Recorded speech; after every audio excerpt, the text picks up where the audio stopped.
우리 방금 봉독했던 데살로니가전서 2장 1절부터 10절까지의 말씀, 우리 제목 다 함께 읽겠습니다. 시작.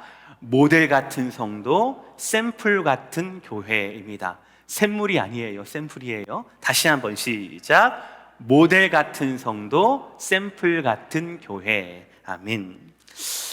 미국에서 아이들을 키우면서 이제 큰 아이가 이제 대학을 들어가는데, 제가 보니까 큰 아이 4살 때 제가 이렇게 미국에 왔더라고요.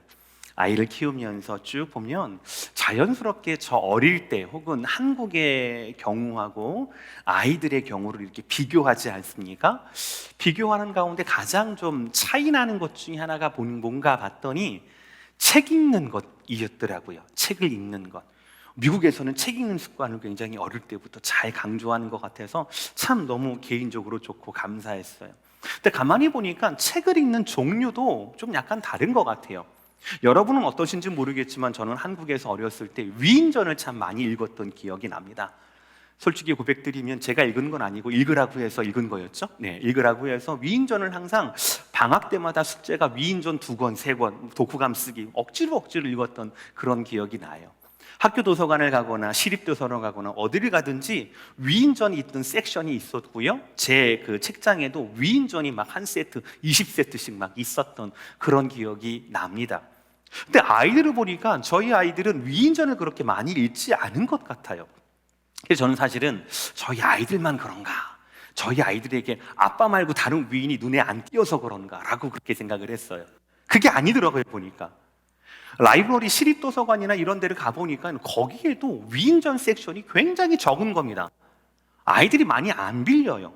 아이들이 보는 책은 소설책, 역사책, 공상과학책 여러 가지가 굉장히 다양한데 위인전보다는 무슨 해리포터 이야기라든지 그런 소설 같은 거 있잖아요. 이런 것들이 대다수이거나 성공한 연예인들의 신변 잡기, 스포츠 스타들의 그런 이야기들 이런 것들이 주를 이뤘다라는 거예요. 그런 것들이 우리 아이들의 눈과 귀를 차지하고 있더라는 거예요.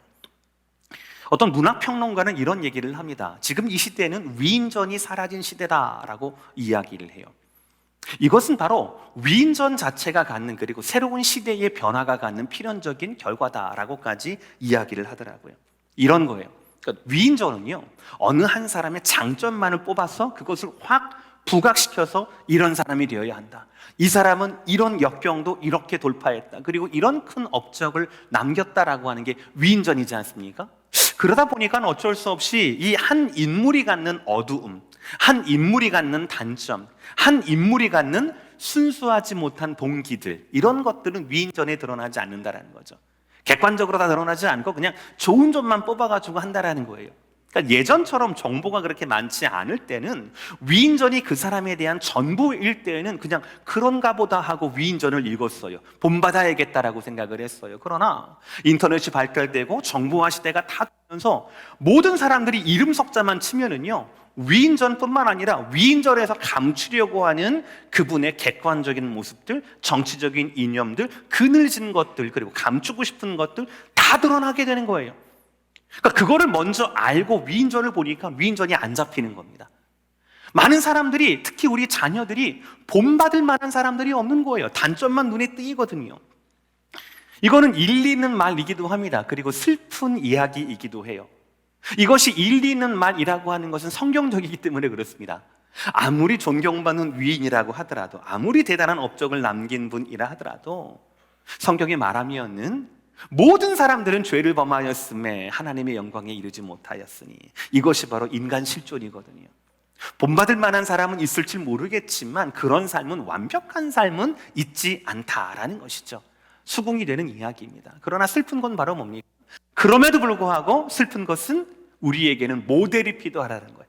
우리에게는 우리가 닮고 우리의 어려움 가운데 좀 우리가 이 어려움을, 어떤 사람은, 훌륭한 사람은, 위대한 사람은 어떻게 극복을 했는가라고 하는 그런 것들이 우리한테 필요하거든요. 그리고 그런 것들이 우리에게 정말 많은 도움이 되거든요. 근데 그런 것들이 모두 부정되는 세대이다 보니까 그게 좀 슬픈 거라고 생각을 해요. 사랑하는 성도 여러분, 오늘 말씀, 우리에게 주신 하나님 말씀은요, 성도의 표준을, 성도의 모델을 제시합니다. 신앙 공동체의 표준을 제시합니다. 여러분, 지금 시대가 어떤 시대입니까? 목사도 사람이더라. 하나님은 좋은데 교회는 싫어요. 신앙은 개인적인 것이지 남을 위해서, 남을 향해서 앞에서 뭐 어떻게 드러나는 게 그게 뭐가 중요한가요? 라고 하는 시대예요. 위인전을 잃지 않는 시대입니다. 누구처럼 살기보다, 누구를 닮기보다 나답게 사는 것이 그게 진짜 인생이지라고 말하는 것이 지금 시대의 상식이에요. 모델을 싫어합니다. 표준을 거부합니다. 그러나 하나님 말씀은 그렇게 말씀하고 있지 않습니다. 우리에게 표준을 말씀하세요. 모델을 말씀하십니다. 모델 같은 성도가 하나님이 자랑하시는 샘플과도 같은 교회가 될 수 있다라고 말씀하신다라는 겁니다. 사랑하는 성도 여러분, 오늘 말씀이 제시하는 모델과도 같은 성도가 되시기를 주의 이름으로 축복합니다. 제멋대로가 아니라, 믿고 싶은 대로 믿는 것이 아니라 하나님 말씀이 증거하는 대로, 하나님 말씀이 인도하는 대로 그렇게 믿고 나아갈 수 있는, 그래서 우리 마음대로 모이는 그런 교회가 아니라 그런 바울과도 같은, 그리고 또 루디와도 같은, 또 야손과도 같은 그런 모델과도 같은 목회자, 모델과도 같은 그런 성도가 가득한 샘플과도 같은 교회를 꿈꾸시기를 주의 이름으로 축복합니다.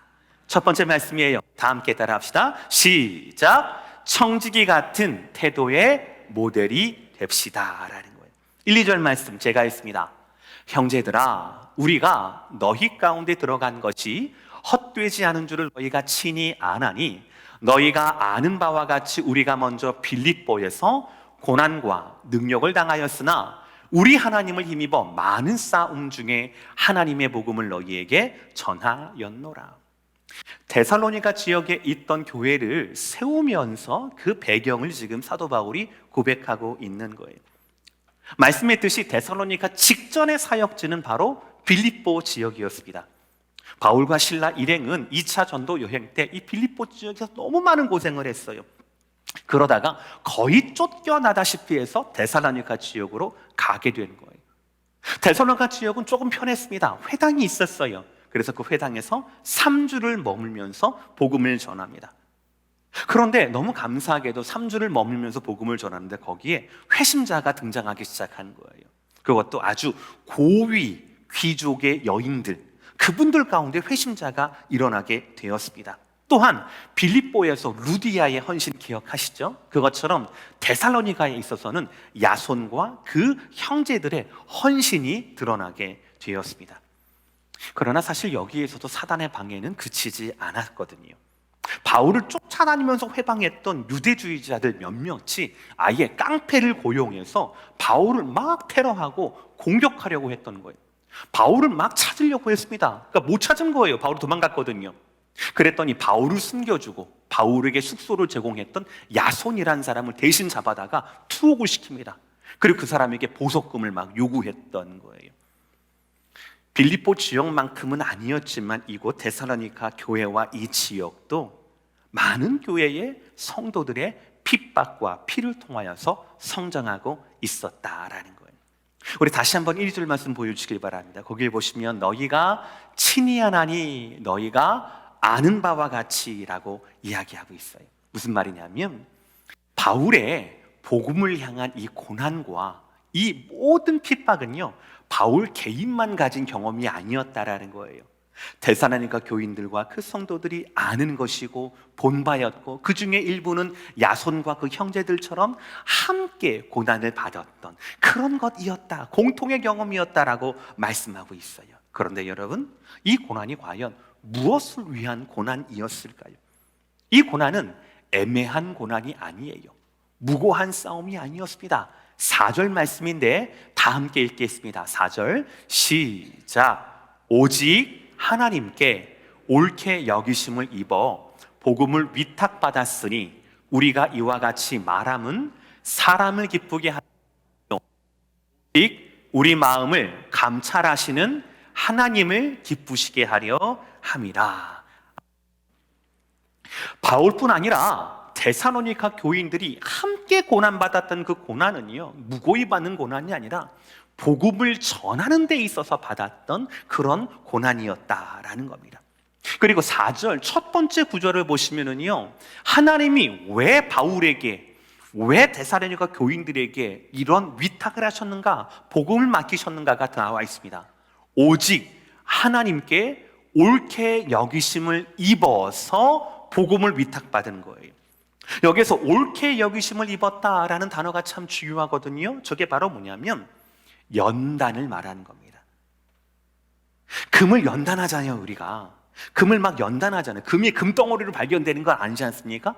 금맥으로 발견이 되는데 그거를 다 모아다가 펄펄 끓이고 펄펄 처음에는 60%금, 70%금, 80%금, 90%금, 95%금, 또 끓이면 96, 97, 98, 99, 99.99999 이렇게 해서 계속 연단하고 열을 가해서 불순물을 제어서 결국에는 정금과도 같은, 순금과도 같은 그런 걸 만들어내잖아요. 그것이 바로 하나님께 옳게 여김을 받는다라는 단어예요. 그러니까 다른 성경에서는 이 말씀을 연단하다, 증명하다, 시험하여 옳게 여기다라고 번역이 되어 있어요.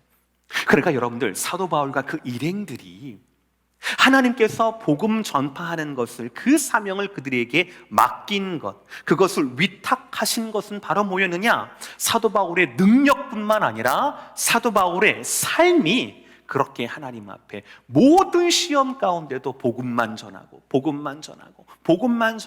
그의 삶 때문에 하나님은 사도 바울에게 하나님의 복음을 위탁하셨다라는 말씀이 되는 거예요. 사랑하는 성도 여러분, 여기에 저와 여러분의 첫 번째 모델이 있습니다. 저와 여러분이 첫 번째 구해야 할 모델은 바로 뭐냐면 복음을 위탁받은 청지기 같은 태도라는 것이죠. 이것이 가장 첫 번째이고 중요합니다. 성경은 성도를 향하여 청지기라고 말씀을 하세요. 청지기는 뭡니까? 집안에서 주인의 재산을 관리하는 사람이에요. 분명하게 하세요. 소유는 자기 것 아니에요. 그러나 사역은 자기 거예요. 소유는 주인의 것이에요. 그러나 주인의 일을 대신하는 사람이 바로 청지기이거든요. 복음에 대한 청지기, 이것은 바로 사도 바울뿐만 아니라 복음을 받았던 모든 사람들에게 해당이 되고 모든 사람에게 위탁하셨던 하나님의 위탁이었다라는 거예요. 여러분 생각해 보세요. 바울의 복음 전파가 바울의 선포로만 이루어졌습니까? 결코 그렇지 않습니다. 빌립보에서는 루디아라고 하는 분이, 이 데살로니가에서는 야손과 그 형제들이 바울의 복음 가운데 반응했어요. 루디아는요, 야손은요, 바울이 전했던 그 복음에 감격했습니다. 복음을 들었습니다. 복음을 소유했습니다. 생명을 가졌어요. 거기서 멈추지 않았다라는 거예요. 그들은 결코 거기에서 멈추지 않았습니다. 아이고 감사합니다, 인사하고 돌아가지 않았다고요. 루디아는요, 자기의 집을 열어서 거기에서 교회를 시작했습니다. 야손은요, 바울 대신에 감옥에 들어가기도 했다라는 거예요. 모든 성도는, 모델과도 같은 모든 성도는 복음을 받아들일 뿐만 아니라 그 복음 전파에 대한 하나님께 위탁을 받은 청지기 같은 태도로서 살아가야 한다라는 것이에요. 여기에는 예외가 없어요. 여기에는 예외가 없다라는 거예요. 나는 아니지, 아니라는 겁니다. 예외가 없습니다. 여러분, 우리는 이 땅에 살아갈 때에 우리가 받았던 이 복음, 이 구원에 대해, 가졌던 이 구원에 대한 복음에 대해서 책임감을 가지고 살아야 한다라는 겁니다. 왜입니까? 우리가 가진 이 구원과 복음은 그냥 얻어진 게 아닌 거거든요. 그냥 얻어진 게 아니에요. 수많은 바울들이 있었습니다. 수많은 사도들이 있었습니다. 그 사도들에게 헌신했던 수많은 루디아들과 수많은 야손들이 있었거든요.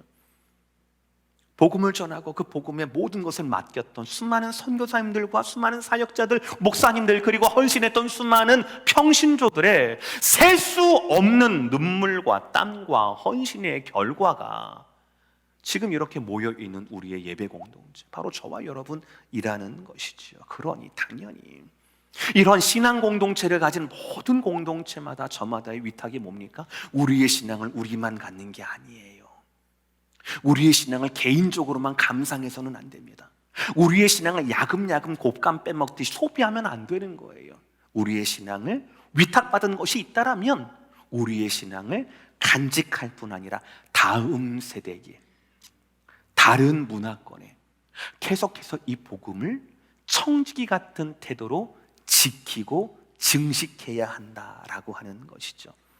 복음을 지켜내고 복음을 지켜야 하는 그런 사명이 복음을 가진 저와 여러분 모두에게 있다라고 하는 것입니다. 사랑하는 성도 여러분, 복음에 대한 청지기 같은 태도, 이것이 하나님이 이 시대에 우리에게 원하시는 모델과도 같은 성도의 첫 번째이자 가장 중요한 요소라고 여러분 믿으시기를 주의 이름으로 축복합니다.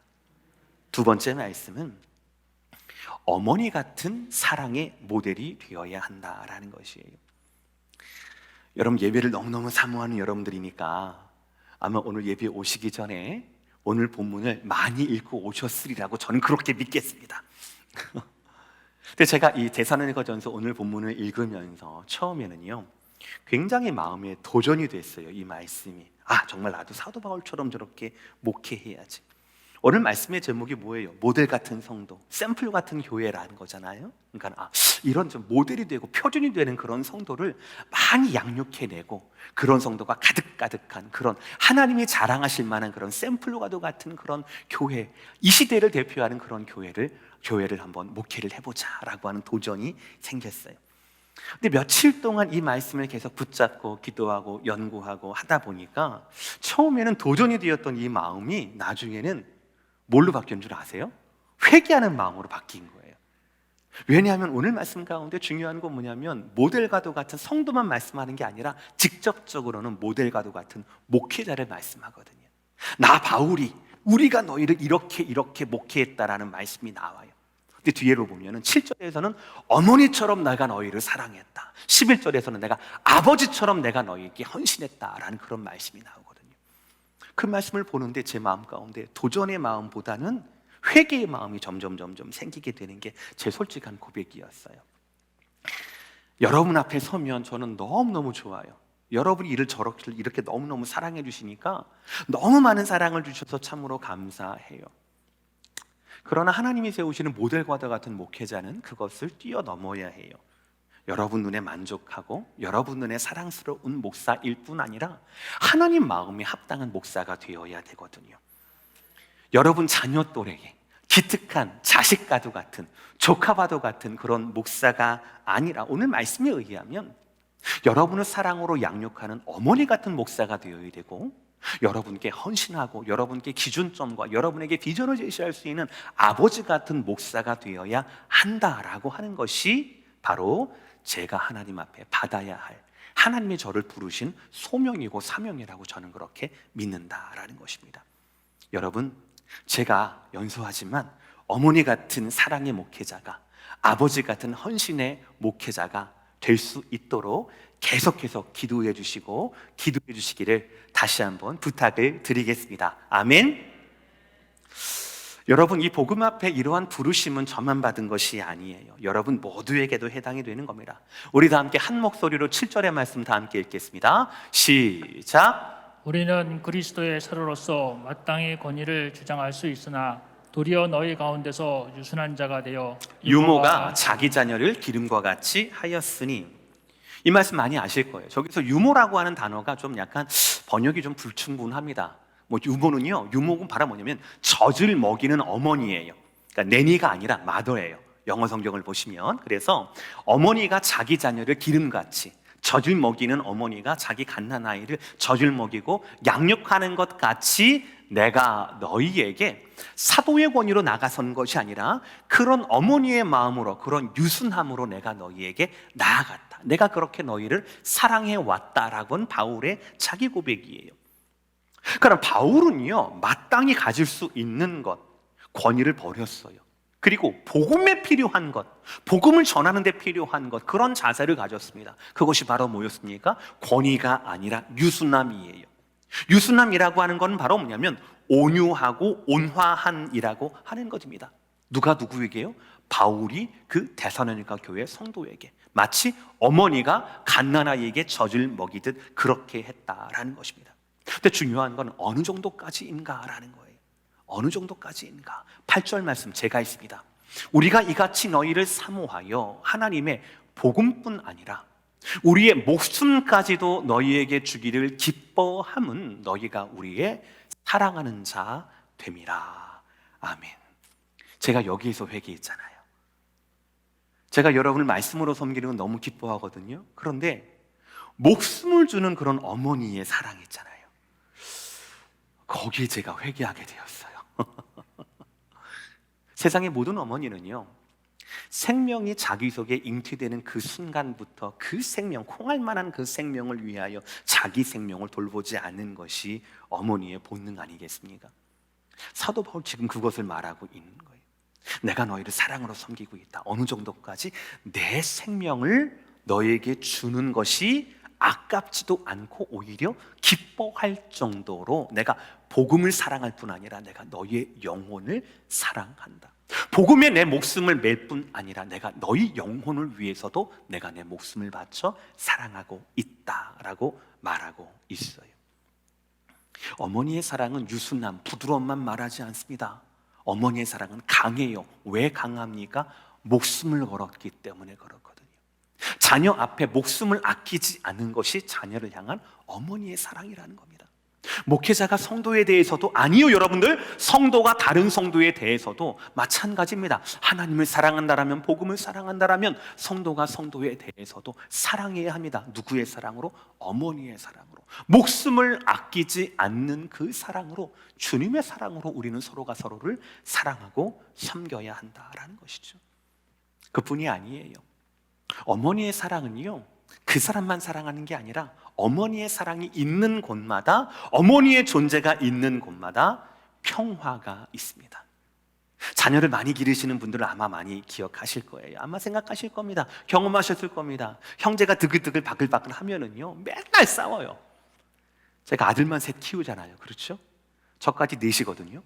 근데 우리만 있으면 맨날 싸워요. 집사람 오면은 평안합니다. 다 혼나거든요. 집사람만 오면 평안해요. 평화가 임합니다. 얼마나 감사한지는 몰라요. 그래서 유대 속담에 이런 속담이 있다라고 해요. 하나님이 모든 곳에 계실 수 없으므로 어머니를 두셨다라는 그런 얘기가 있다라고 해요. 그러니까 자녀들끼리, 형제들끼리 분란이 일어나고 투닥투닥 한다 하더라도 어머니가 계시면, 어머니의 사랑이 있으면 평화가 임한다라는 것이지요. 사랑하는 성도 여러분, 어머니 같은 사랑으로 교회를 대하시기를, 어머니 같은 사랑으로 성도를 대하시기를 주의 이름으로 축복합니다. 여러분이 계시는 가정뿐 아니라 여러분이 계신 교구가, 그리고 우리의 교회가 여러분의 생명을 맞바꿀 정도로 영혼을 사랑하고 진리를 사랑하는 여러분의 사랑을 통하여서, 그리고 또 평화를 바라는 어머니 같은 온화함과 사랑을 통하여서 더 좋은 공동체, 사랑이 넘치는 공동체가 되기를 주의 이름으로 축복합니다. 여러분, 오늘 말씀의 도전을 받으십시오. 하나님을, 복음을 사랑한다라고 고백했다라면 하나님이 사랑한 성도도 사랑하셔야 되는 거예요. 주님이 피값으로 세우신 이 교회도 사랑하셔야 된다라는 겁니다. 여러분 모두가 복음의 청지기로서 부름을 받았다라면 저와 여러분 오늘 사도 바울의 고백처럼, 7절의 고백처럼, 8절의 고백처럼 목숨을 건 어머니의 사랑으로 교회를 대해야 하고 주님의 자녀들을 대해야 한다라는 거예요. 생명을 잉태하던 어머니의 모습처럼 여러분들도 어떤 누군가의 영혼을 케어하면서 그들의 영혼을 구원해 내시기를 주의 이름으로 축복합니다. 공동체 가운데 분란이 있습니까? 그 가운데 어머니의 마음을 품으시고 그들을 기도해 주시고 그들의 회복을 위해서 기다려 주시는 저와 여러분 모두가 되시기를 주의 이름으로 축복합니다. 오늘 말씀 세 번째, 마지막이에요. 어머니니까 이젠 아버지 차례가 되는 거죠. 다 함께 따라 합시다. 시작. 아버지 같은 헌신의 모델이 됩시다. 아멘. 지금까지 계속해서 사도 바울은 그가 데살로니가 교인들에 대해서 어떻게 사역했다라는 것을 증거하고 있어요. 근데 이것은 사도 바울의 일반적인 고백이나 주장이 아닙니다. 먼저는 하나님 앞에서의 증인이고 무엇보다도 데살로니가 교인들이 모두가 인정하는 바예요. 보시면은요, 오늘 말씀에는요, 사도 바울의 너희도 친히 알거니와 너희가 증인이요 하나님도 그러하시다, 너희가 아는 바와 같이 라고 얘기하면서 1절, 2절, 5절, 10절, 11절을 보면은요, 사도 바울의 일방적인 주장이 아니라 너희가 아는 바와 같이 하나님도 다 아신다라고 말씀하고 있어요. 저는 이 말씀이 얼마나 짜릿짜릿했는지 몰라요. 아, 이런 교회가 정말 샘플과도 같은 그런 교회구나. 목회자와 교인들이 이신전심이에요. 제가 뭐라고 얘기하면 여러분들이 딱 알아차리는 거예요. 짜장 짬뽕 시작, 짬뽕 이렇게 딱 말을 하는 겁니다. 물냉 비냉 시작, 물냉 이렇게 말을 하는 겁니다. 제 마음이 여러분을 향하여서, 쟤를 향하여서가 아니라 복음을 향한 저의 마음이 복음을 향한 여러분과 더불어서 하나 공명이 되는 거예요. 하나가 되는 겁니다. 여러분이 아시는 바와 같이 여러분처럼 하나님도 증거하십니다 라고 말할 수 있는 것, 투명한 목회와 투명한 교회가 되는 것, 이것이 바로 모델과도 같은 목회자, 모델과도 같은 성도가 모이는 샘플과도 같은 교회라고 하는 것이지요. 여러분, 거기에 11절을 다시 보시길 바랍니다. 다 함께 읽겠습니다. 시작. 너희도 아는 바와 같이 우리가 너희 각 사람에게 아버지가 자기 자녀에게 하듯 권면하고 위로하고 경계하노니. 아까 7절에서는 젖을 먹이는 어머니처럼 내가 너희를 사랑으로 대했다라고 말씀했어요. 그리고 11절에서는 이제 내가 아버지처럼 내가 너희에게 헌신을 다한다. 권면과 위로와 경계를 통하여서 내가 너희에게 아비 노릇을 했다라고 말씀하고 있어요. 여기서 권면과 위로는 좀 비슷한 의미예요. 권면의 어근은 보혜사 성령이라고 말하는 파라클레이토스예요. 그리고 위로라고 하는 것은 지친 사람들, 낙심한 사람들, 연약한 사람들을 이렇게 위로해 주는 거예요. 그러니까 사도 바울이 데살로니가 교인들에게 권면과 위로의 그 마음을 했다는 건 바로 뭐냐면 성령의 마음으로, 아버지의 마음으로 권면과 위로를 했다라고 하는 것이에요. 그런데 경계는 조금 다릅니다. 경계는요, 잘못된 길로 빠져 있거나 게으른 자들에게 바른 길을 제시하고 서게 하는 것이에요. 바로 이것이 아버지의 마음이고 아버지의 기능이었습니다. 근데 여러분, 저를 보세요. 이런 가르침을 주고 엇나가는 자녀에게 바른 길을 제시하려면 아버지가 어떻게 해야 되는 겁니까? 가르쳐서만 되는 게 아니에요. 바울은 이렇게 고백하고 있습니다. 고린도전서 4장 15절의 말씀 다 함께 시작. 그리스도 안에서 1만 스승이 있으되 아버지는 많지 아니하니 그리스도 예수 안에서 내가 복음으로써 너희를 낳았음이라. 가르침을 말하는, 정보를 주고 디렉션을 주는 것은 1만 스승이 많다라는 거예요. 그러나 아버지는 하나라는 거예요. 생명을 걸고 그러니까 생명을 걸고 성도를 성도답게, 제자를 제자답게 만들어낼 수 있는 것은 아버지밖에 없다라고 하는 거예요. 그리고 내가 데살로니가 교회의 아버지였고 고린도 교회 성도들의 내가 아버지였다라고 말씀하는 것 아니겠습니까? 스승과 아비의 다른 게 뭡니까? 스승은요, 수업을 통해서 가르쳐요. 그러나 아버지는 삶을 통하여서 가르칩니다. 스승은요, 수업 시간에 가르쳐요. 그러나 아버지는 자기의 삶 전체를 통하여서 보여준다는 말이에요. 그러니까 우리에게 필요한 것은 바로 뭡니까? 바로 삶을 통하여서 아버지의 마음으로 성도들을 이끌어가는 것, 연약한 자들, 낙심한 자들을 이끌어가는 것, 그것이 저와 여러분께 필요하다라고 하는 것입니다. 육신의 아버지들도 그 자녀를 위해 뭐든지 합니다. 아끼는 것이 아무것도 없어요. 아무리 지치고 피노가로 힘들어도 자녀의 웃음 그 하나만 위해서라면 몸이 부서져라 평생 일할 수 있는 것, 그래도 그것이 너무나 즐거운 것이 아버지의 마음이고 아버지의 삶 아닙니까? 모두가 아시듯이 바울은요, 결혼하지 않은 분이에요. 복음을 전하는 것이 그의 일생의 우선순위였기 때문에 결혼을 하지 않았어요. 근데 그런 사도 바울이 오늘 내가 데살로니가 교인들에게, 고린도 교인들에게 어머니 같은 존재야, 내가 아버지 같은 존재야, 자기가 한 번도 경험해보지 못했던 아버지 어머니로서 비유를 하면서 말을 하고 있어요.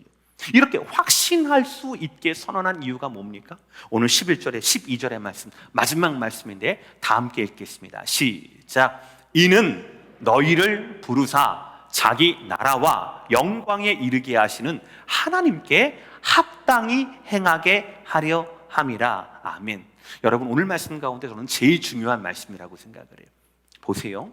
육신의 어머니와 육신의 아버지가 자기 자녀에 대해서 열심인 이유는 뭡니까? 목숨을 바꾸면서까지도 사랑하는 이유가 뭡니까? 몸이 부서져라 함에도 불구하고 헌신하는 이유가 뭡니까? 누구를 위해서예요? 자녀를 위해서예요. 그러나 복음 안에선 달라요. 복음의 청지기로선 달라요. 복음으로 한 형제 되고 한 자매 되고 복음의 아비가 되고 복음의 어미가 된 자로선 달라요. 그 마음은 똑같아요. 생명을 바꿀 정도로 어머니처럼 사랑합니다. 헌신할 정도로 아버지처럼 섬깁니다. 그러나 그 이유와 목적이 달라요. 누구를 위해서? 성도를 위해서가 아니라 하나님을 위해서라고 말. 12절 말씀 다시 보여주세요. 이는 너희를 부르사 자기 나라와 영광에 이르게 하시는 하나님께 합당히 행하게 하려 함이라. 아멘. 누구를 위해 헌신합니까? 누구를 위해 사랑합니까? 성도를 위해 사랑하는 게 아니에요. 성도를 위해 헌신하는 것이 아닙니다. 목사 기분 좋으라고 헌신하는 게 아닙니다. 누구를 위해서? 하나님을 위하여서 하나님 앞에 합당하게. 무슨 말이냐면요, 하나님이 원하시는 대로, 부르시는 대로 좌로나 우로나 치우치지 않고 하나님이 원하시는 대로 살게 하기 위하여서 복음의 파수꾼이 되고 어머니처럼 사랑하게 되고 아비의 마음으로 헌신하게 되는 것, 복음 아래에서, 복음 안에서 모든 것들이 집중되는 것, 이것이 바로 샘플과도 같은 교회라는 것이에요. 이 본문이 말하는, 여러분 12절에 말하는 하나님이 어떤 하나님이에요? 첫 번째 보여주세요. 우리를 부르신 하나님이에요. 두 번째 어떤 하나님이에요? 하나님의 나라에 이르게 하시는 하나님이에요. 세 번째 어떤 하나님이에요? 하나님의 영광에 이르게 하시는 하나님이에요. 복음이 아니었다라면 우리는 주의 음성을 듣지 못했던 자들이에요. 복음이 아니었다라면 우리는 하나님 나라에 어울리지 못하는 자들이에요. 복음이 아니었다라면 우리는 그 영광을 바라볼 수 없는 자들이었습니다. 그러나 누군가 사도 바울처럼, 누군가 루디아처럼, 야손처럼 목숨을 걸고 물질을 통하여 모든 것들을 통하여 복음에 헌신했던 그 사람들을 통하여, 그 사역자를 통하여서 우리는 복음을 얻게 되었고, 복음을 통하여 하나님의 부르심을, 하나님의 나라를, 하나님의 영광을 바라볼 수 있는 그런 신앙의 공동체로 바뀌어갈 수 있었다라는 것이죠. 오늘 말씀 마무리합니다. 여러분, 이 시대에 하나님이 바라시는 샘플과도 같은 그런 교회, 성경이 말씀하는 절대로 변하지 않고 하나님이 칭찬하시고 그 마음에 합당한 교회는 어떤 교회입니까? 저는 많은 장단점이 있을 수 있겠지만, 재림에 대한 어떤 부족한 가르침과 그런 것이 있을 수 있겠지만, 오늘 데살로니가 교회가 그런 교회 중에 하나가 아닐까라고 생각을 해요. 1장 2, 3절을 읽을 건데요, 여러분들 읽을 때마다 너무 은혜가 됩니다. 우리 2, 3절의 말씀 다 함께 시작. 우리가 너희 모두로 말미암아 항상 하나님께 감사하며 기도할 때에 너희를 기억함은 너희의 믿음의 역사와 사랑의 수고와 우리 주 예수 그리스도에 대한 소망의 인내를 우리 하나님 아버지 앞에서 끊임없이 기억함이니. 아멘. 오늘 본문이 말했던 바울의 태도, 복음에 대한 청지기 같은 태도, 성도를 향한 어머니 같은 사랑의 그 마음, 성도를 향한 아버지 같은 그런 헌신, 이 모든 모델다운 모델 같은 성도, 그런 목회자, 성도가 가득했던 이 샘플과도 같은 교회가 바로 이런 교회예요. 가장 먼저는 목회자의 자랑이 되는 교회였다는 거죠. 그리고 그 안에는 뭐가 풍성했습니까? 믿음과 소망과 사랑이 풍성해요. 믿음의 역사, 그렇죠? 사랑의 수고, 그리고 소망의 인내가 풍성한, 누구 앞에서? 하나님 앞에서 그것이 풍성하고 인정이 되는 그런 교회가 바로 데살로니가 교회였다라는 것입니다. 사랑하는 성도 여러분, 모든 성도는 복음을 맡은 청지기처럼 되어야 합니다. 이 진리는 저와 여러분 모두에게 도전이 되는 진리예요. 그리고 모든 성도는 서로에 대해서 한없는 어머니 같은 사랑으로, 그런 평화의 마음으로 서로를 대해야 되고요, 아버지 같은 헌신의 그리스도인이자 사역자가 되어야 합니다. 두 가지 진리, 복음에 대해서는 분명한 부르심을 깨닫고 그 진리 위에서 건강한 성도와의 인간적인 관계, 인격적인 관계와 겸손한 사랑의 섬김으로 우리의 교회는 샘플과도 같은 그런 교회가 될 수 있다라고 저는 그렇게 믿습니다. 사랑하는 성도 여러분, 팬데믹의 시대 1년 반을 지나면서 어느덧 우리의 신앙이 자기만을 위한 신앙으로 좁아졌어요. 우리의 신앙이 편리함만을 쫓는 그런 신앙의 모습으로, 그것이 일상적이고 상식적이다, 너무나 당연하다라고 여기고 있습니다. 아니에요. 성경이 말씀하고 있는 성도, 성경이 말씀하는 목회자, 성경이 말씀하는 교회, 그것이 진정한 성도이고 목회자이고 교회입니다. 우리는 시대를 쫓을 것이 아니라, 흘러가는 대로 흘러갈 것이 아니라 하나님 말씀 가운데 깊이 있게 더 닻을 내리고, 그리고 어떻게 하든 이 시대가 어떻게 지나가든 성경이 말씀하는 성도다운 성도, 교회다운 교회, 목사다운 목사가 되어야 할 줄 믿습니다. 여러분, 이런 하나님의 부르심을 들으시기를 바랍니다. 그 부르심에 순종하시기를 바랍니다. 그래서 성경이 말하는 성도의 모델다운 모델이 되시고, 그래서 우리 모두가 하나님께서 자랑하시는 샘플과도 같은 그런 교회를 이루게 되기를 주의 이름으로 축복합니다. 기도하시겠습니다.